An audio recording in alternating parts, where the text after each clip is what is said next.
අයිබෝන් මම වින්දන විදුර කුමාර ජාතික සාමූහිකයේ කැඳවුම්කරු ජාතික සාමූහිකය වෙනුවෙන් අද මේ අවස්ථාවට මමත් සමග සහභාගී වෙනවා ජාතික සාමූහිකයේ ප්‍රධාන ලේකම් ආචාර්ය සුපුර්ණ අනුරුද්ධ ජයසිංහ. ඉතින් අපි ජාතික සාමූහිකයේ විදියට මේ වෙලාවේ මේ මාධ්‍ය සාකච්ඡාව ඔබ ඉදිරියේ පවත්වන්නට තීරණය කරේ ජාතික ජනබලවේග ආණ්ඩුව ඉදිරිපත් කර තිබෙන ආණ්ඩුවක් ලෙස ඔවුන් ඉදිරිපත් කර තිබෙන අධ්‍යාපන ප්‍රතිසංස්කරණ පිළිබඳව සමාජයේ තියෙන ආందోලනය ගැන ජාතික සාමූහිකයේ වශයෙන් මේ අධ්‍යාපන ප්‍රතිසංස්කරණ පිළිබඳව දිගින් දිගටම මාස ගණනාවක් තිස්සේ ජාතික සාමූහිකය මෙය ප්‍රමුඛ කාරණයක් ලෙස සැලකුවා. ඒ ප්‍රමුඛ කාරණයක් ලෙස සලකලා අප විටින් විට මාධ්‍ය සාකච්ඡා සහ භූමියේ විවිධ අපේ අදහස් දැක්වීම පිණිස විවිධ අවස්ථාවන් සංවිධානය කරා. ඒ සියලු කාරණා මැද්දේ ඒ සියලු කාරණා අප මතකවල කාරණා සත්‍යයයි ඔප්පුවන කරුණක් මේ වෙලාවේ සමාජයේ මතුවලා තියෙනවා. ඒ තමයි නව අධ්‍යාපන ප්‍රතිසංස්කරණ වෙනුවෙන් ඇති වෙලා තියෙන සමාජයේ ඇති වෙලා තියෙන මේ ආందోලනය. මේ අධ්‍යාපන ප්‍රතිසංස්කරණ 6 වසරට මේ ඉදිරි සති දෙක තුලදී ආරම්භ වීමට නියමිතයි. නව පාසල් වාරය පටන් ගැනීමෙන් සති දෙකකින් පසුව මේ අධ්‍යාපන ප්‍රතිසංස්කරණ 6 වසරට මේ වසරේ 6 වසරට සමත් වෙච්ච ඒ දරුවන්ට මේ ආරම්භ කිරීමට නියමිතයි. දිගින් දිගටම මේ රටේ සංවිධාන මේ රටේ අධ්‍යාපනය පිළිබඳ උනන්දු වෙන සංවිධාන මතු කළ කාරණා කිසිවක් තුට්ටුවකට නොසලකා ආණ්ඩුව මේ අධ්‍යාපන ප්‍රතිසංස්කරණ ක්‍රියාත්මක කිරීමට යාමේදී ඊ타මත්ම සූක්ෂම ලෙස ඊ타මත්ම අහම්බයක් ලෙස මතු විශේෂම අපි උලපනේ සුමංගල හිමියන්ට ස්තුතිවන්ත විය යුතුයි මේ කාරණේ මතු කිරීම සම්බන්ධයෙන් දරුවන්ට පරිශීලනය කිරීමට සුදුසු නොවන වෙබ් අඩවියක් පරිශීලන කිරීමට නිර්දේශ කිරීම තුළ මතුවී තිබෙන මේ ආందోලනය ගැන මතුවී තිබෙන මේ කරුණු පැහැදිලි කිරීම තමයි අපි ජාතික සාමූහික විදියට මේ අවස්ථාවේ කරන්න උත්සාහ කරන්නේ. එතකොට මේ අවස්ථාවේදී මේ අධ්‍යාපන ප්‍රතිසංස්කරණ විවේචනය කරන විවිධ සංවිධාන වලට එරෙහිව නැගෙන චෝදනාව තමයි හර්නි අමරසූරිය අගමැතිතුමියට නිස්කාරණය පහර දෙනවාය.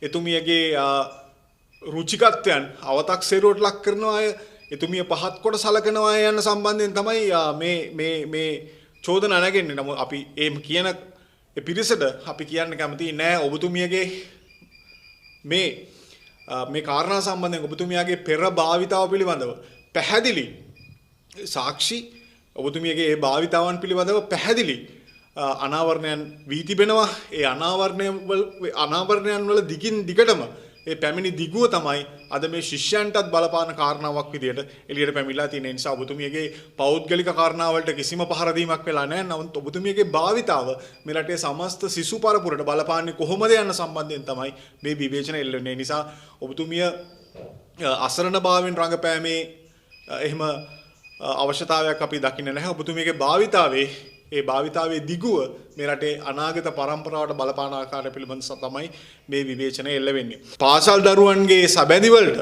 අධ්‍යයන සැබැඳි වලට ඇතුළත් කිරීමේ තත්ත්වයක් දක්වන තමුන්නාන්සේලා යනවා නම් මේ රටේ දරුවන් වෙනුවෙන් සිට ගන්නට අපි කිසි විදිහක පැකිලෙන්නේ නැහැ කියන පණිවිඩය අපි මේ අවස්ථාවේදී දිය යුතුයි. ඒ වගේම අපි කිව යුතුයි මේ LGBTQ ප්‍රතිපත්ති දරුවන්ගේ අධ්‍යාපන මොඩියුල් වල සැබැඳි වලට ඇතුළත් කිරීමේ තත්ත්වෙන් එහා ගිහිල්ලා විශේෂයෙන්ම මේ IMF ප්‍රතිපත්ති තුලින් ප්‍රවර්ධනය කරන්නේ මේක අපි දන්නවා අධ්‍යාපනයේ මේ ප්‍රතිසංස්කරණ පිටිපස්සේ ඉන්නේ ඒ IMF ක්‍රියාදාමය අධ්‍යාපන කප්පාදුව සහ ශ්‍රී ලංකාවෙන් ඒ උසස් වෘත්තීන් වලට විශේෂයෙන් වෛද්‍ය ඉංජිනේරු ගණකාධිකාරී ඒ වගේම තොරතුරු තාක්ෂණ වෘත්තිකයන් වැනි ඉහළ වෘත්තිකයන් මේ ලංකාවෙන් බිහි වෙන ඒ ලංකාවේ තිබෙන මොකක් හරි ඒ ප්‍රමිතිගත අධ්‍යාපනයක් තියෙනවා නම් ඒ අධ්‍යාපනයේ කප්පාදු කිරීම තමයි මේ IMF යෝජනාවල යටි අරමුණ. ඒ නිසා මේ LGBTQ ප්‍රතිපත්ති ශිෂ්‍යයන්ට ප්‍රවර්ධනය කිරීම පෙරට අරන් ඒක කවුරු හරි වහන්න හදනවා නම් ඇත්තටම IMF වමනාවන් වල තිබෙන ලංකාවේ අධ්‍යාපනයේ කප්පාදු කිරීමේ ඒ ප්‍රයත්නය කවුරු හරි මේ LGBTQ කැලලක් මේකට ඇතුළත් කරලා වහන්න හදනවා නම් ඒකත් අපි කියන්නේ මේ වෙලාවේ මේ රටේ සංවිධාන ඒ පිළිබඳවත් අවදියෙන් ඉන්නවා. ඒ නිසා දැන් මේ ජනවාරි 3 වෙනි සතිය වෙනකොට මේක 6 වසරේ දරුවන්ට මේ අධ්‍යාපන ප්‍රතිපත්ති මේ නව අධ්‍යාපන ප්‍රතිසංස්කරණ ක්‍රියාත්මක වෙන්න පටන් ගන්නවා. අපි කියන්නේ මේ රටේ ආගමික නායකයන් පැහැදිලිව අනතුරු අඟවලා තිබෙනවා මේක ආණ්ඩුවට මේක කරන්නට එපා. දැන්වත් අපි දන්නවා අනුර කුමාර දිසානායක ජනාධිපතිවරයා ඒ දළදා මාලිගාවට ගිහිලා මහානායකවරුන්ට මහානායක හිමි පානන් වහන්සේලාට ඔහු පොරොන්දු වුණා විශේෂම ඉතිහාසය සම්බන්ධයෙන් ඉතිහාසය පාසල් විෂය මාලාවෙන් ඉවත් කරන්නේ නැහැ කියලා. ඒ වගේම මේ අධ්‍යාපන ප්‍රතිපත්ති ගැන ඔහු කුමන මතයක් දරනවාදයි තවම එළි දක්වන්න නැහැ. ඒ නිසා අපි කියනවා අනුර කුමාර දිසානායක ජනාධිපතිතුමනි තමුන්නාන්සේට මේ අවසන් මොහොතේ තමුන්නාන්සේට හැකියාව තිබෙනවා මේ උමතු මේ පිස්සු මේ ලංකාවට නොගැලපෙන ෆින්ලන්තයේ උපාගමැතිනිය පවා විවේචනය කරන මොඩියුල ක්‍රමය ඒ සම්මාන ක්‍රමය ක්‍රෙඩිට් ක්‍රමය ලංකාවට ගෙනල්ලා මේ විශේෂ පිරිවැටුමක් දරා පුහුණු නොකරපු ගුරුවරුන්ට ශිෂ්‍යයන්ගේ අනාගතය තීරණය කිරීමේ සම්පූර්ණ ආධිපත්‍යය දෙන ඒ වගේ ලංකාවට නොගැලපෙන මේ අධ්‍යාපන ප්‍රතිපත්ති ක්‍රියාත්මක කරන්නට තමුන් ඒක කිරීම නැවැත්වීමට තමුන්නාන්සේට අවසන් මොහොතේ වගකීමක් තිබෙනවා. ඒ නිසා අනුර කුමාර දිසානායක ජනාධිපතිවරයාට අපි කියනවා කරුණාකර මේක මේ ජනවාරි වලදී ක්‍රියාත්මක වීම නවත්තන්න. අපි මේ රටේ ආගමික නායකයාගෙන් ඒ වගේම දේශපාලන පක්ෂවල ඒ නායකයන් ඉල්ලා සිටින කරුණාකර මීට මැදිහත් වෙන්න. මේක මේ ජනවාරි වල මේක ක්‍රියාත්මක වෙන එක නවත්තන්න.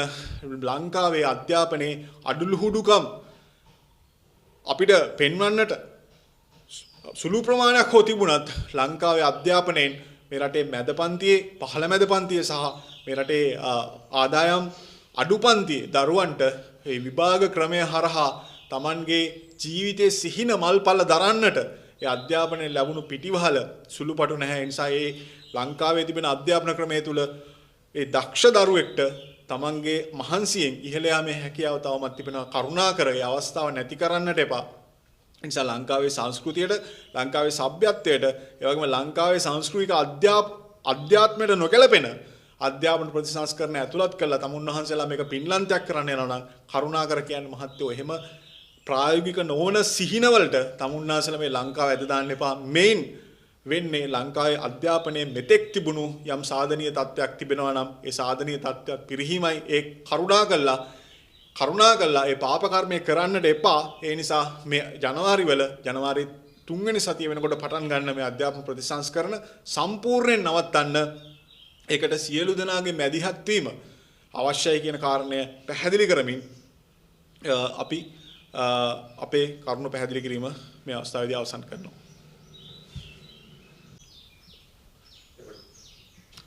අයිබෝන් ඔබ සියලු දෙනාටම මම සුපුන් අනුරුද් ජයසිංහ ප්‍රධාන ලේකම් ජාතික සාමූහිකය.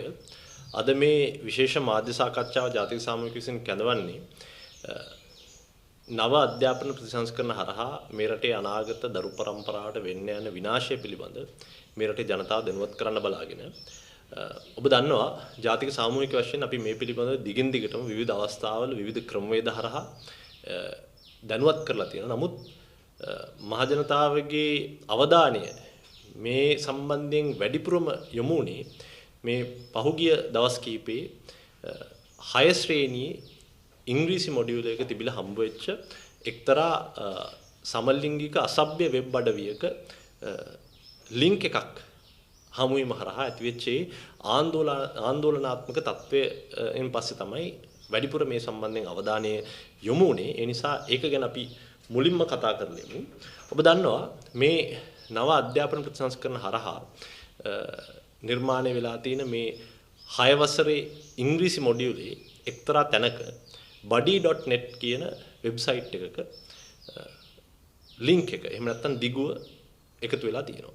ඒ වෙබ්සයිට් එකට ගිහිල්ලා බැලුවොත් ඒක සමලිංගික සහකරුවන් සොයා ගැනීමේ අසභ්‍ය වෙබ් අඩවියක්.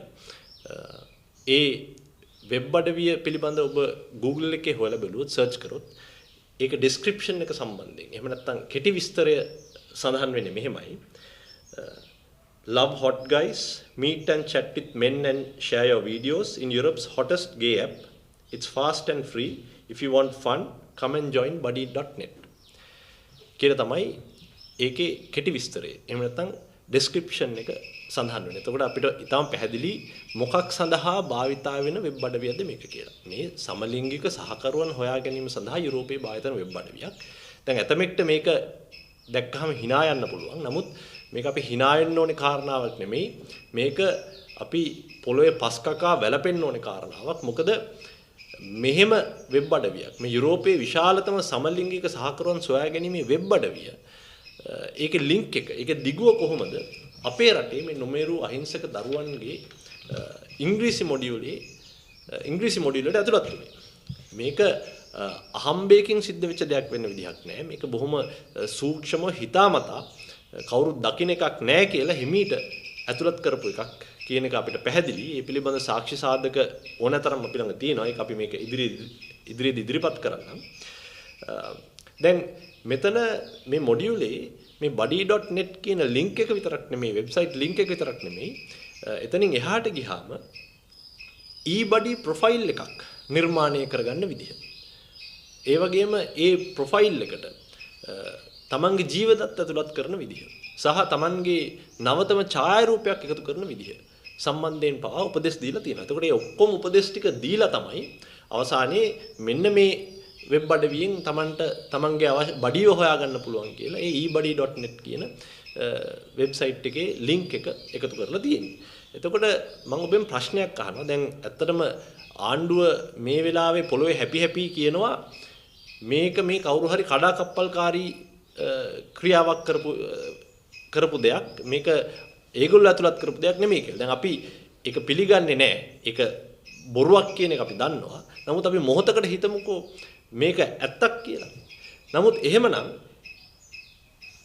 ඇයි මේ eBuddy profile එකක් හදාගන්න විදිහ ඒකේ සඳහන් වෙන්නේ?